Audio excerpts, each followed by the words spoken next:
Amen. Je vais bénir Dieu pour ce qu'il fait dans notre vie.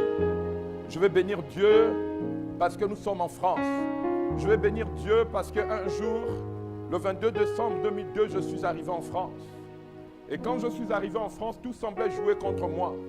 Tout semblait jouer contre moi. Mais l'Éternel, le Seigneur, le Dieu des esprits de prophètes, vous trace un chemin que personne ne peut, alléluia, opposer une résistance. Même quand tout semble être difficile, le Seigneur, le Dieu des esprits de prophètes, quand il vous mandate quelque part, la Bible dit que même dans le désert, il fait jaillir des sources d'eau. Est-ce que quelqu'un peut recevoir la parole de Dieu ce matin?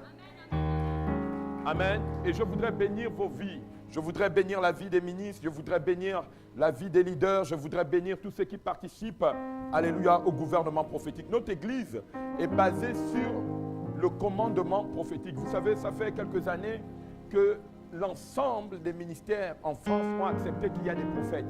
Alléluia. Après la réforme de Calvin, l'église a été conduite de manière forte et de manière forte et presque oligarchique par, alléluia, l'autorité pastorale. L'autorité pastorale, après, alléluia, ce qu'on a appelé la réforme de l'église, les pasteurs ont pris le pouvoir dans l'église.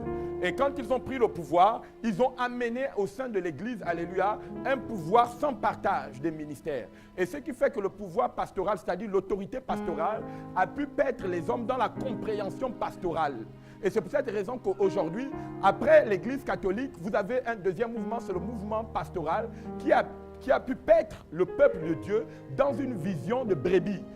En réalité, la brebis, elle n'écoute que la voix de son berger. Mais la brebis n'est pas intelligente. La brebis ne sait pas discerner les pentes escarpées. Elle ne sait pas discerner, alléluia, les dangers du loup. La brebis est dans l'affectif. La brebis, on l'enseigne l'affect, on l'enseigne le sentiment et les émotions. Ce qui fait la différence entre une brebis et un berger, c'est que la brebis est protégée par le berger parce que le berger a le bâton et la houlette. Parce que l'intelligence de la brebis ne peut pas discerner le danger. Elle ne sait pas discerner le comportement d'un loup. C'est pour cette raison qu'aujourd'hui, l'Église dans son ensemble a perdu la dimension de ce qui est spirituel parce qu'elle a été simplement, alléluia, amenée à grossir. Vous savez, une brebis, on la paie pour qu'elle grossisse, pour que son pelage grandisse, afin qu'elle nourrisse par sa peau, alléluia, le berger. Est-ce que vous comprenez? Et donc, l'Église est devenue une église de bergerie. Elle a perdu la dimension prophétique. Alors que nous savions que dans le livre de Actes des Apôtres, que la première église n'a jamais été une église de bergerie. Montrez-moi dans Actes des Apôtres où on parle d'un pasteur. Ça n'existe pas. Ça n'existe pas dans Actes des Apôtres.